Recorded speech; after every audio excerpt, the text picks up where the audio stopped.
Bonjour à tous, je suis Azulek et bienvenue aujourd'hui pour une nouvelle vidéo. J'avais un projet nommé X-Pilote, alors je l'avais nommé comme ça parce que c'était drôle et je trouvais ça genre ça fait scientifique et tout, mais en fait genre y'a rien. C'est l'histoire de moi et un ami. Et nous allons aller dans une forêt mystérieuse, remplie de mystères et de légendes. Une GoPro, de batterie, d'une batterie externe, d'un disque dur, d'un portefeuille. Mais en fait on a plus d'argent à mettre dedans. Un téléphone portable, d'un déodorant, d'un autre déodorant, d'un autre déodorant. Ah, aussi il y a un micro aussi. Des adaptateurs, d'un vieux Mars pas fini, d'un paquet de chips Lay's au barbecue. Et sans oublier le gros sac. Ça va coûter environ 1300 voire 1400 euros. J'ai payé le voyage à mon ami qui est venu avec moi. Je vais vous faire un spin-off. C'est quoi un spin-off en fait, je sais pas.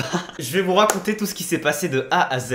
Il y a beaucoup de trucs qu'on n'a pas pu filmer parce qu'on a décidé de plus s'amuser que de se perdre son temps à record. Je sais que j'avais annoncé un gros truc et tout, mais rien que j'annonce que mon appart est hanté et on entend juste des petits bruits, eh bien on me traite de fake. J'avais pas envie de passer 3 semaines de montage, me faire chier sur le tournage, ne pas en profiter, tout ça pour faire quelque chose dont tout le monde s'en bat les couilles en fait. Alors n'attendez pas trop de cette expérience, néanmoins on s'est beaucoup amusé, on a beaucoup filmé, donc ça va être drôle, ça va être divertissant, ça va être bien, je vais faire quelque chose de bien malgré tout. Et malgré le fait qu'on n'ait pas eu de résultats directs, enfin je verrai ça à l'analyse des images, il y a des gens qui me disaient ah bah désolé mec, même mon pote il me disait désolé mec, mais désolé de quoi? Genre à quel moment je suis déçu? À quel moment quand je partais j'avais l'intention forcément de capter un truc? Je regrette rien. Quand je reprends une décision, je sais le pire qui peut arriver. Je me dis, si le pire arrive, est-ce que je regrette d'avoir pris la décision? Absolument pas. On ne regrette pas de perdre, on prend juste une bonne décision. On ne peut pas perdre. Non, je ne regrette pas, et si je devais recommencer 1 milliard de fois la même chose en dépensant le même budget, en sachant d'avance ce qui va se passer, je l'aurais fait sans hésiter. Bon, soit, résumons.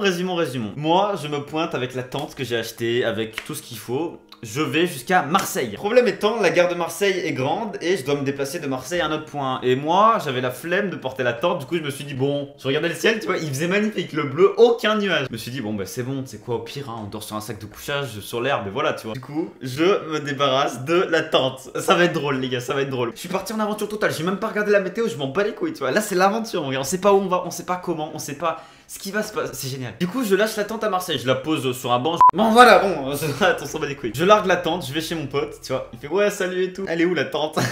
Il y a pas de tente, mec. Je l'ai larguée. Là, il me disait non, mais c'est une blague et tout. Mais il voyait que les portes du train derrière moi elles se refermaient, du coup, je pouvais pas l'avoir caché quelque part. Et là, c'était drôle, du coup, on était mort de rire et tout. On regardait le ciel, il faisait beau et tout. On s'en bat les couilles, il fait beau. Bon, alors on va chez lui, on s'est énormément amusé. D'ailleurs, je ferai même une vidéo à ce sujet-là. Bref, on s'est beaucoup amusé, on dort, on fait les valises, on part. En passant, j'oublie ma gourde chez lui. J'avais acheté une gourde en métal et tout, je l'ai oublié, voilà. Il y avait plein de trucs qu'on n'avait pas, par exemple une boussole, des trucs comme ça et tout, mais on s'est dit vraiment YOLO, tu vois. Moi je me suis dit YOLO. Voilà. Résultat, on monte jusqu'à Paris. À Paris c'est le bordel, on aurait dit la gare d'Harry Potter. Franchement je me croyais vraiment dans Harry Potter, là je me dis mais putain je vais à Poudlard. Et là moi, magnifique homme que je suis, j'impose le respect, tu vois, tout le monde se bouscule, tu vois, d'un moment ils se séparent, les gens ils font oh mon dieu c'est le grand Azulek. Non je rigole, en vrai il y a des gens ils parlaient de youtubeurs, mais genre moi ils me connaissaient pas, genre ils parlaient de tout le monde sauf de moi en fait. C'est une merde putain, on pue les gars, on pue. Bref, de Paris on va jusqu'au fameux lieu. Alors je vais pas te dire exactement où c'est, il y en a en regardant les vidéos ils vont voir où c'est, mais s'il vous plaît gardez le silence. J'ai pas envie de dire où je vais donc je ne dis rien, surtout qu'on va peut-être y retourner un jour, c'est pas impossible. Bon soit, on va de Paris à là où on doit aller, c'est-à-dire 30 minutes de train. Et là je peux vous dire que c'était les 30 minutes de train les plus atroces de toute ma vie. On était tous serrés. Alors moi, tu sais je me dis putain derrière on va me voler ou pas, tu vois. Parce qu'on était tous collés, hein. Le mec il pouvait choper ton truc, en plus il y avait un portefeuille avec 200 balles dedans, tu vois, genre tu perds ça et en plus dans l'état où on était dans la merde quoi. Je perds ça, j'étais foutu. Du coup ce que je fais naturellement, homme intelligent que je suis, et là je regarde, la poche elle est ouverte les gars. La poche, elle est ouverte. Le sac était ouvert. Alors est-ce que le mec derrière moi avait prévu de me voler? C'est fort probable, c'est pas moi qui l'ai ouvert, ça vous pouvez en être sûr. Et j'ai regardé, il y avait encore mon portefeuille, donc bon, je me suis dit ok, peut-être ça se trouve il a volé la thune dedans et tout. On est sortis les gars. On était plein de sueur, c'était dégueulasse. Et rien que là on s'est dit bon ok, on devait rester 4 jours, ça va pas être possible. Genre je me suis dit 4 jours déjà s'il fait super froid, si on se salit pas, hein, à la limite, ou sinon on aurait trouvé un bain public, une piscine, un truc dans le genre pour se laver. Mais 4 jours sans se laver, ou même là, même 2 jours sans se laver en sortant transpirant comme ça, c'est pas possible. Bon du coup naturellement ce qu'on a fait c'est qu'on allait au McDo. On a cherché le McDo qui n'était pas très loin. Et sur Google Maps c'était genre, nous on se disait ça allait être à 5 minutes. En fait c'était à 30 minutes de marche, on a quand même bien marché. Mais soit, remontons les événements. Avant d'aller à McDo, qu'est-ce qu'on fait? On sort de la gare, on se déplace et on trouve entre des bâtiments une sorte de coin d'herbe. Du coup on se dit oh bah c'est super bien là, tu vois. Je pensais qu'on pouvait se poser là plus tard, hein, si on trouve vraiment pas d'endroit où dormir. Faut savoir que la ville est complètement entourée d'une énorme forêt, c'est un petit village en fait. On se trimballe là tranquillement, on venait de sortir de la gare il y a 5 minutes. Et on voit une sorte de meuf un peu folle. Elle était très chelou et moi j'adore les gens chelous. Et genre elle buvait son café genre en regardant la lune, parce que c'était le soir de la super moon comme par hasard. Moi je venais de l'apprendre quand j'étais dans le train. La super moon en fait c'est la lune qui est très proche de la Terre. Et du coup la meuf elle l'attendait, la super moon. Et du coup nous on se balade et d'un coup elle vient vers nous comme ça. Je crois qu'elle tient l'épaule à mon ami, elle fait mais vous savez que c'est la super moon ce soir. Et après elle fait vous savez on est entouré de la forêt ici. Mais what, c'était incroyable. On aurait dit une quête de donjon les gars. On se croirait dans un MMORPG, tu vois, tu te trimbales et t'as une quête de donjon. C'était franchement c'est l'aventure les gars, c'est incroyable. Alors bon moi naturellement beau gosse que je suis, tu vois, elle se jette sur moi, elle me roule une pelle normale. Non je rigole, plus sérieusement, elle explique que c'est la super moon, elle nous explique où à peu près la forêt, elle nous explique que la ville est entourée de la forêt, que c'est super grand et tout. Et c'était dingue, c'était waouh. Juste ça là, je me dis mais what, c'est trop bien. Bon, ensuite on va bouffer à McDo, donc ça vous le verrez en vidéo, hein. Je vais vous faire des sortes de vlogs, j'ai tout filmé, vous inquiétez pas. On bouffe à McDo, on s'amuse tranquillement. À McDo il y a des prises, du coup on peut recharger nos batteries en passant. Ensuite qu'est-ce qu'on fait? On cherche naturellement l'entrée de la forêt. Et qu'est-ce qui se passe? On n'a pas pu le record, mais on peut pas prévoir ce genre de truc, c'est un truc de dingue, hein. C'était dingue cette soirée. On est assis, moi et mon pote sur un banc, du coup il y a une meuf, elle passe, genre on est comme ça. Elle passe tout doucement, tu vois, elle marche, c'est une vieille. C'est pas une voyageuse, hein. Elle avait juste un sac à main, tu vois, elle allait faire ses courses ou elle sortait, tu vois. Et mon pote qu'est-ce qu'il fait, Sato? Eh bien il lui dit bonjour, vous savez où est l'entrée de la forêt? La meuf elle le regarde comme ça, sans rien dire, et elle passe. Genre elle passe. Et genre elle est passée devant lui, et mon pote il était en mode figé, il s'est dit what? Il a bien parlé fort en plus, c'était le plus gros beat que j'ai jamais vu. Il s'est mangé un beat de l'espace. Il est resté figé pendant 15 secondes, et du coup il a gueulé grosse pute.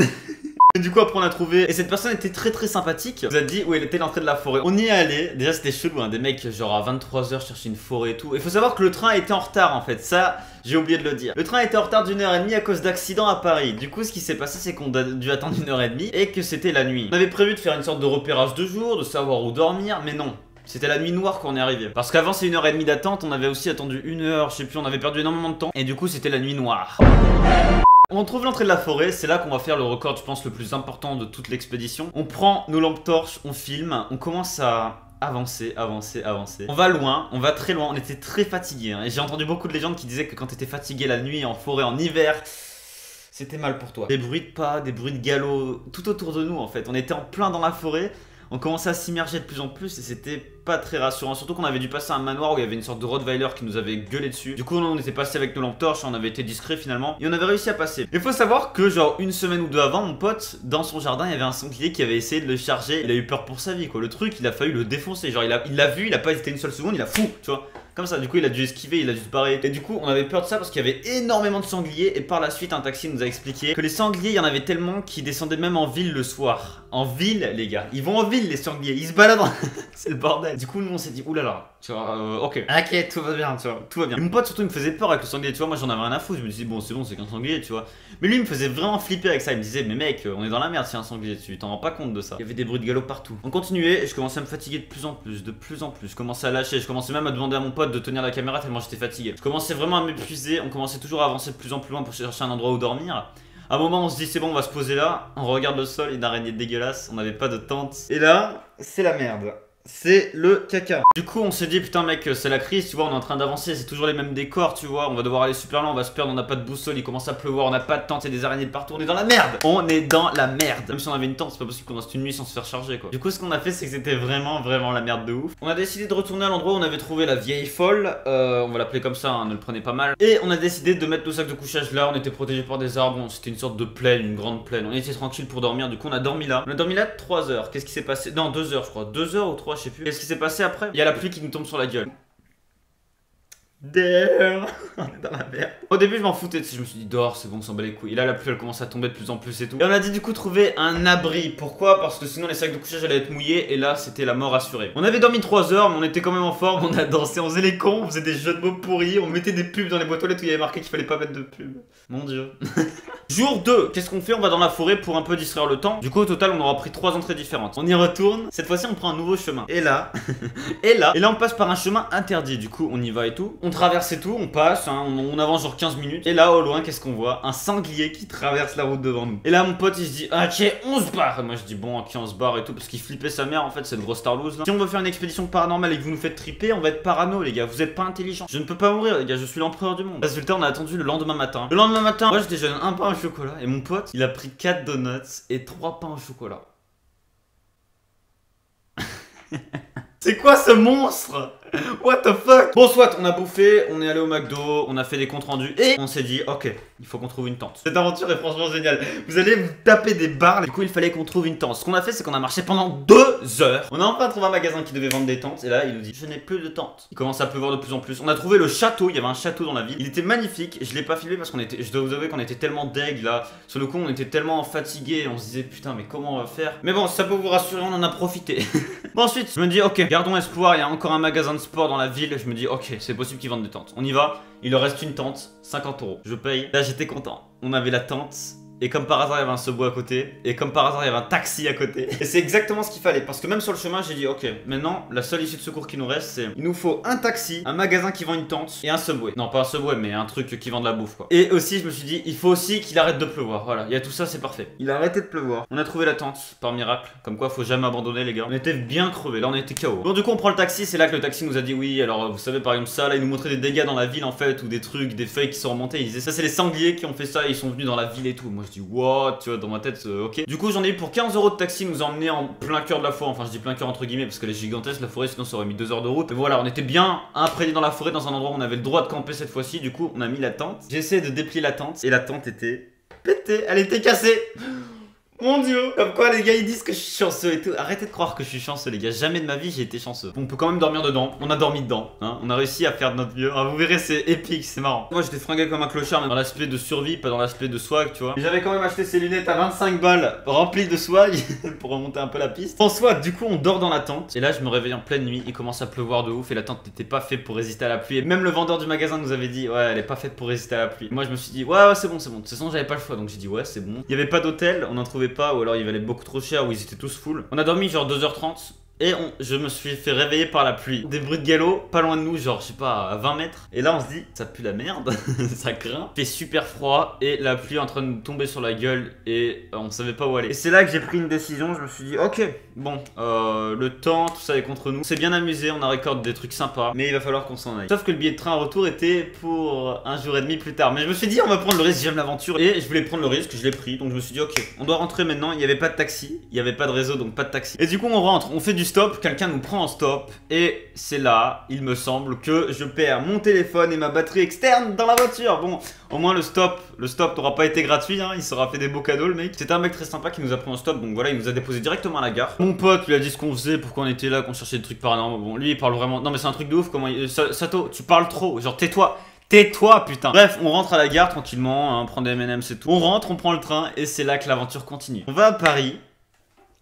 Et là, qu'est-ce qui se passe? On rate le train pour manger kebab. On se dit bon bah on va se faire un petit kebab tranquillement. Et qu'est-ce qui s'est passé? On revient à la gare. Alors là, mais c'est une aventure de fou en termes de merde. Et là tout le monde se dit mais c'était vraiment la merde quoi, t'as galéré, c'était infâme, c'était l'enfer. Qu'est-ce que c'était génial les gars, qu'est-ce que c'était génial. Du coup moi, grand homme, je retourne à la gare et là, il nous affiche que le prochain train pour rentrer est à 7 h du matin. Bordel de couilles. Bordel de couilles. Bordel de couilles. Imaginez juste le niveau de fatigue dans lequel on était à ce moment-là. Et d'ailleurs dans le train pour aller jusqu'à Paris, on a croisé un mec qui nous parlait de manga, on a parlé de théories de Dragon Ball et tout. C'est là que je me suis dit putain il faut vraiment que je fasse une vidéo ou des vidéos sur Dragon Ball ou des théories comme ça de manga et tout parce que j'adore ça. C'était vraiment franchement une aventure. Non mais vraiment c'était une aventure, on aurait dit un film. Bon soit, on décide de rentrer, un mec nous prend en stop, on va dans le train. Du coup on a dû attendre. Et qu'est-ce qui se passe? Le mec de la SNCF nous dit bonjour, la gare va fermer. La gare de Paris ferme. Mais ouais, on est juste sur des bancs en métal, on ne fait rien. Alors qu'il y avait des gardes avec des Rottweiler et tout, ils décident de la fermer pendant 3 heures. Oh mon dieu, la poisse. Et qu'est-ce qu'il nous a dit? Alors faites attention quand même parce qu'il y a des agressions la nuit. Il y a beaucoup d'agressions, des mecs qui se font racketter. Attends, je suis pas sûr de comprendre. Là en fait vous nous virez parce qu'on attend le train et vous nous dites de faire attention parce qu'il y a des agressions. Ah mais à la limite ils auraient pu faire payer un truc, je sais pas, genre 20-30 € parce qu'on n'était pas les seuls. Il y avait peut-être, je sais pas, en tout 20 personnes. Et il nous a dit directement de longer la grande rue et tout. On s'est bien amusé, mon pote a filmé. Et du coup on a dû aller à un bar. Alors les hôtels ils étaient tous full évidemment, 200 € donc ce que j'ai fait moi naturellement, je suis allé au bar et du coup j'ai dû commander un truc pour qu'on puisse rester 3h30 du matin. J'ai dû payer mon iced tea 8,50 €. 8,50 € les gars, 20 centilitres, même pas une canette hein. J'ai pris mon petit coussin, je dormais sur la table en mode charclos, je m'en battais les couilles. Bon bref, j'ai un peu dormi, j'ai fait ce que j'ai pu. Ensuite on est rentré à la gare, on a dû encore attendre, putain. Et pour vous dire, j'ai même pas fini mon kebab tellement j'étais fatigué de base. À 8 h du soir, j'étais tellement fatigué de base que je pouvais même pas digérer mon kebab, donc je l'ai pas fini. Donc je vais à la gare en mode zombie, je me dis il faut le faire et tout, tu vois, j'essaie de me motiver dans ma tête pour pas tomber par terre. Ensuite on prend le train, moi je me repose un peu comme ça, comme quand j'étais en cours en fait. Je me repose dans le train et là il y a les vigiles, ils viennent et ils nous font Attendez, mais faites voir vos billets de train. Ils sont pas bons là, vous êtes considérés comme des sans-billets. Quand même payé. Bon, certes, c'était pas le bon jour et tout. On méritait vraiment pas une amende et tout. Et ils nous ont dit, bon, ok, c'est un bon jour pour nous. Donc, ce qu'on va faire, c'est qu'on va vous laisser. Tu sais, après, il a déchiré un peu le billet pour être sûr qu'on le réutilise pas et tout. Et il nous a dit, c'est bon pour cette fois, mais faites attention la prochaine fois. Du coup, c'était bon. Du coup, on a pu rentrer. Voilà. J'étais très content de retrouver mon lit. En tout cas, j'espère que cette expédition vous plaira. À bientôt pour la découvrir et à bientôt pour une prochaine vidéo. T'as encore raté ton caméra? Ah putain, je me suis niqué. C'est ça le swag, Billy.